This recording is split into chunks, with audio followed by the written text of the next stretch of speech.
the first to know. Nsem-Pii TV.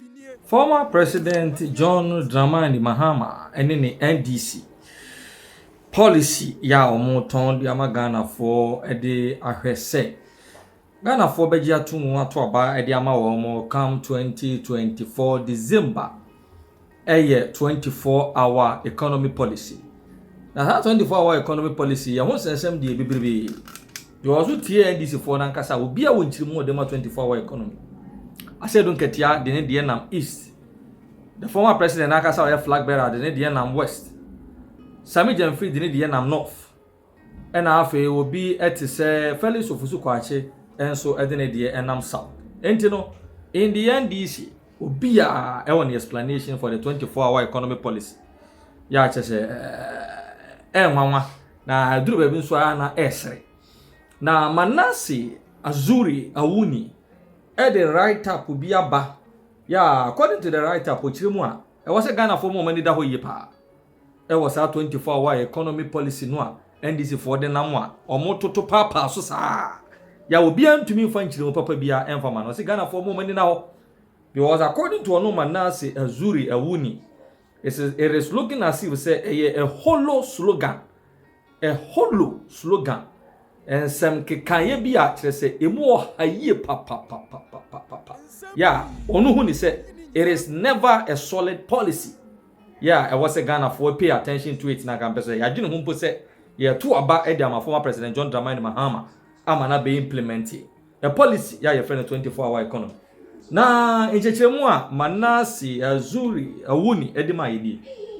Was say nobody will raise or her sanity intact will suggest that they ran 24 hours because of a presidential policy.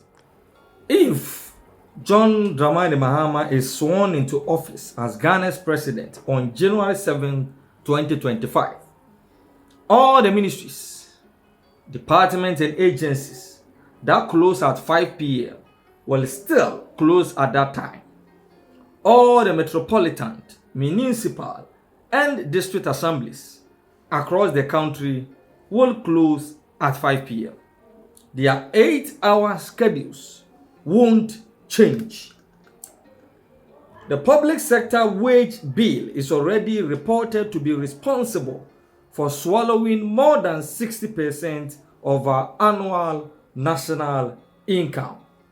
Not even the passport office, with long queues and backlogs, will operate 24 hours. The problems of inefficiency and poor management and constant shortage of booklets or printing passports do not need 24-hour shift to fix. What it needs is for it to be digitalized, and that is exactly what the vice president has done. The hospitals, hotels, and long-distance transportation services that currently operate 24-hour economies will continue to do so without any significant changes from the president. Commuter vehicles at Stema Station will stop working at the same time they stop working now.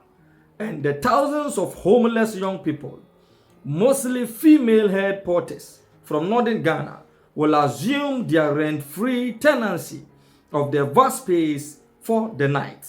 And they won't count as a 24-hour economy. In Accra New Town, the printing presses that have 24-hour shifts based on the availability of jobs will continue to do so.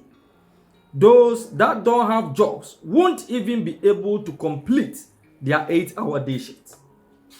On Lagos Avenue in East Legon, all the banks will close at 5 p.m. Customers who want to transact 24-hour businesses with their banks will do so online through digitalization as it is done now. The Kofi Brookman enterprises that line up the Lagos Avenue will begin to disappear by 6 p.m. as they do now. Further up Lagos Avenue, towards the Abedipele residence, Filippo Tilapia business will take over from 7 p.m. to serve heavy night eaters who care less about accumulating calories and earning pot bellies.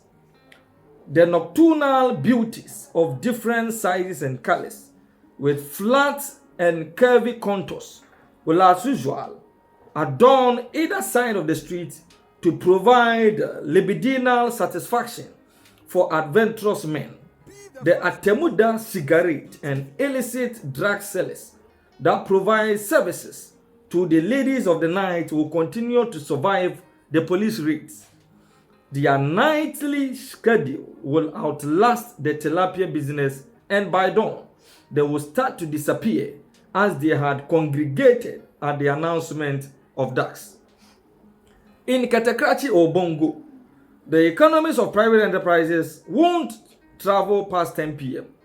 Whoever has a grocery shop open at midnight risks being labeled a witch.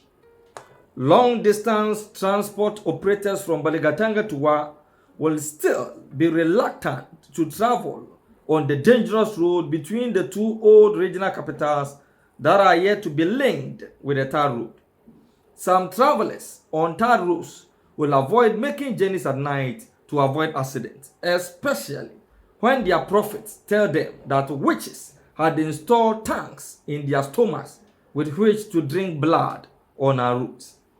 No president, I repeat, no president can compel or appeal to businesses to operate beyond their hours of operation if there is no demand for their services. So, if a presidential candidate promises a 24-hour economy and the 2UC calls it a game changer, we should ask them what exactly they mean by a game changer. A 24-hour economy cannot and must not be a standalone policy, let alone an intervention or a program. It should be the byproduct of massive economic transformation through the world's fast advancing digitalization. Kufuor took our economy from the outpatient department OPD to the intensive care unit IC. Whoever wants to lead Ghana should be thinking of how to stop the ailing economy from proceeding to the morgue. For this reason, the prerequisites for a massive transformation that results in additional 24-hour economic prospects are almost impossible. The availability of electricity alone is not enough. I currently live in Massachusetts, USA. The economy of this state, which has a population of about 7 million people, is bigger than Africa's biggest economy. Electricity has never blinked since I got here. I've driven on the highways from Cambridge to New Haven, about the same distance from Accra to Takoradi, and the biblical heaven came to mind while I drove. I did not encounter a single pothole. There are 8 lanes on each side, and head-on collisions don't threaten lives and limbs as they do in Ghana. In this economy, most shops and businesses close after 5 p.m. Those that have demands at night stay longer. Many transport services, including buses and trains, close when passengers are asleep. The 24-hour industries like those in Ghana operate based on demand. Nobody or policy can force businesses to extend the hours of operation when there is no demand. It will never make sense. So, if someone like John Dramani Mahama tells you 24-hour economy is a game changer, ask what game it will change in your village, district, or community. Don't attack people who question the policy. Don't insult people who ask for legitimate answers about a policy. Ask them to tell you which additional businesses, industries, or state institutions that operate 24 hours aside from those that are happening now. Before we join in the cheerleading of pointless slogans and hollow promises, let's ask our politicians to tell us how they will maximize productivity in the current 8-hour schedule. It takes about 2 hours to travel between 2 US cities that are of the distance between Accra and Takoradi. On a bad day in Ghana, you can still be in Budumburam near Kaswa 2 hours after leaving Circle in a car. In the best of times, it will take you more than 4 hours to make a journey that takes you 2 hours elsewhere to travel that same distance. Let's ask our politicians to help us remove the thorns pricking our feet before we fall for their promises to help us clear those on our way. We must resist the temptation to join the chorus that says 24-hour economy is a game changer. We must be wise. We must ask critical questions. We must reason with our heads and not our hearts when the nation and our lives are at stake. Which game I will want to ask is this 24-hour economy coming to change? Is it football, baseball, basketball, rugby, American football, or what? Game changer indeed. 24-hour economy, to me, is just a hollow slogan other than a solid policy. The way I am someone, Manasseh, Azuri, Awuni, see you fan tuja. In fact, and say bomb way the change the Dr. Mahmoud Bomia Kotobo NDC or UPSC. Manasseh bomb way the a atomic bomb, a weapon of mass destruction. And our dear former President John Dramani Mahama. 24-hour economy no. Was seen. To was a Ghana for say young fire tree any adjene and yejuma. I have fire come and yejuma because our 24-hour economy policy no mokeka. According to Manasseh Azure Wuni, it is a hollow slogan. A fin ya say be him a fin keke and ye di him and safi him. This is a Yura Kufodi no Jai no Atiaba de but na eja eye 7 Abrea males Jamano no. O Jamano na grow 7 ni first year no. Ono no first year. Okay. If you the following year 2014 na economy ni growth number 2.8%. Na fi 7 number 2.8. 2015 number 2.1%. Omo say economy no ja economy a robust na we ma be say no muntie ni growth na kire the performance eno yewura baomiaka say odi tuja so mu be so economy ni mu na agija economy na say 2015 na economy ni growth ni 2.1%, the lowest in over 20 years. Na say growth no nsensem no na nya kra eno ene na mu April 2015 no e ma ye tu mi kase ya anko IMF anko pe anko suanwu ni so a asembeba satma me kan inflation ya man for so ya inflation kosoro and that is the only thing inflation ni policy rate. These are the only two things and me no kase you are don't mind mama records ya ujaye no ene de na me ba ho inflation you are ba omi aka ho asem say o man no mo be so mu na niema nye but omutimi yema inflation sem yeye na akire no yo ne bia omuja no 15 mbo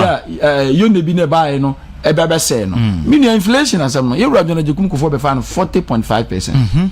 Okon na 18.1 to what is 22%. Best yewura mills bae no obefa no 18.1 no de ba July na 2012 July onya ne ba bi coin na ba 9.4.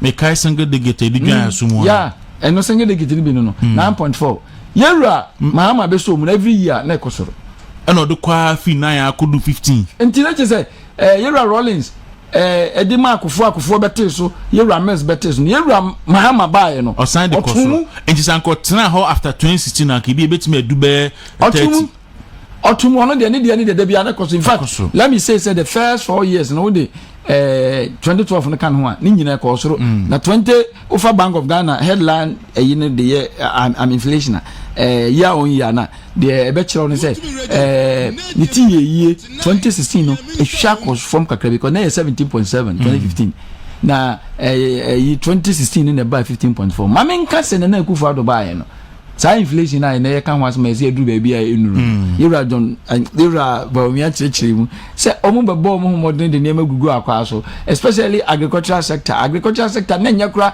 yewura John Dramani mama breso na tete apansa at a point could grow negative. The year 2014 me the free ho ba agricultural sector grew 0.9%. It's a zero and this so what the following year 2015 it grew 2.3%. The following year 2016 it grew 2.9%. It's agricultural sector no atichi apansam. Na do buy agricultural sector they be an says over 6%. The agricultural sector no be boy aduane buye nsuo toye.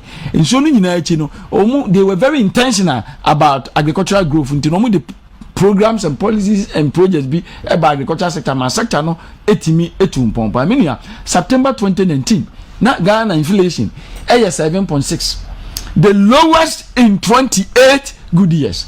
Since March 1992, you recorded the lowest inflation in 28 years in the year 2019. It is also a Kufuor Abonwa. Santomyon and president.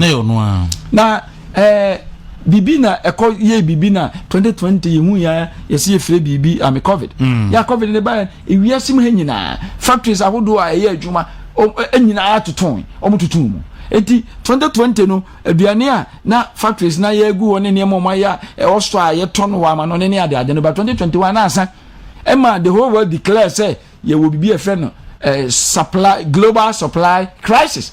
They are the thing na say wo kopɛ phone ata enam say phones no mo ye no 2020 na covid by factories na to tum ni no phone kra pe bi ata wonya abrochi memu also wo koto oil abednu aduane o wura wa yebemu afa ba akompe ye ma won famienu endiminia enema ye dene abroche na ye to nema no enema no bo no kosoro eti se mimi ko abroche na akoto ne se ne bo ayan den na cheza me ba betimi da ba je o de ba o so de beto so eti sana ekoko ye ewie kra mo freight for charges ni ade bo je 300% ni na so kosoro ship owners Ghana obi wa ship na okofa de no abroche aba in fact sa me can say 2021 mo no me na I'm sorry 2020 me toka US Kia Sportage ya dey ba no it was about $1,000 ano omoje nam free charges na che call boom no after covid ni ntinimia na Nsem-Pii obi mfa camera me Benz na me ne kan wasam no o say menya metua over 3,000 for adia first na kan metua $1,000. So eti sane we ne banti sa de na ba untimu nkasa me de me na me John Mahama Ghana for the near me ba mo the fast free charges na da de nyina no me kwa tiso adio ade ba ko sa be ya adwen pa the year 2020 na yeru aba omi aka ni nyina the year 2020 de na be ha adwen tama sa nsem we nyina asi no na ehu se Russia koto share Ukraine so Russia you obi a ewiase mu ha ono omutu oil no on tu kese pa to so mienu US fiwa US no otu satam no otu about 12 million barrels a day but US no was consuming almost the otu nyina and usa Russia cars ni o papa omu nse da nyusu cars de omu ni US no omu petrol consumption no form to omu no omu so 10 million na nam so omu consume papa ni ntino so omu timi do no pa ama no ne omu ni Saudi Arabia mo omu na ejina supply ni jina omu so etita makoba say omu kan say omu kokontokwa na petrol no omu je atuo ana de omu tu na ama bi so kra say ye ntono koma ewiase petrol boy ye dene petrol na ne to barrel $72 it could do 121 etiema petrol boy ya dene na satem na sabe we give John the many mama o ba kwa chere putin say and I say o ba kwa chere opec say petrol na a free 72 akopin 122 no you couldn't have done that minia satem as Nsem we nyina koso na Bank of Ghana we sika 4.8 I'm a 4.8 month import cover. Sika ye sika se bibi tuye na to renche bi tuye no bi ameboa ya sika de bebo ho ba no ya e friend import cover no na 4.8 month yera Rollins ko na 7 month yera John Jukum ko beji ya de twemu 3 yera Mahama mo beji ye no Mahama eko na import cover ye 2.8 month ese na nyakura Kufuor be so mu 2.8 month no at the beginning of 2022 na ye were 4.8 month West Africa ye were convergence criteria chese senkoma bi atimi ema ne reserves otimi ma no kwa ni mu koduru 3.2 month import cover ke nyina ye be ka bom ne edi sika kro enam say amama ni ntimi nya ni ntino ama ene ye ntimi ni sika ba ko bi ni abema na Ghana atwam akwa duru 4.8 no unim de che say wo dollars be Bank of Ghana na indeed near over 9 billion US dollars and the Bank of Ghana and my Bank of Ghana nya hodene e supply TBS di no ba di bia na nya hodene e supply that was the situation etitama petrol boy ya den no the question is na esa edey Bank of Ghana ma BDC so mo ko fa petrol ba no omo more dollars in fact omo bi di South Africa omo bi di Nigeria sans Nsem-Pii na petrol mo sa kill omo sa lanza no mato so makakoto so mo no do pa Bank of Ghana timi so abayase ne boa no e supply dollar no ma BDC ni nya dollar do ko crap petrol no ba enti Ghana hwana esa lie Ghana for yeboni ayefo eche de yese Bank of Ghana na abegu bank governor na aboa manema akoyie sei tu tie na no Yoruba omi a obo Bank of Ghana abaso yeah say omo intervention that is why we have the Bank of Ghana impanyi se hunam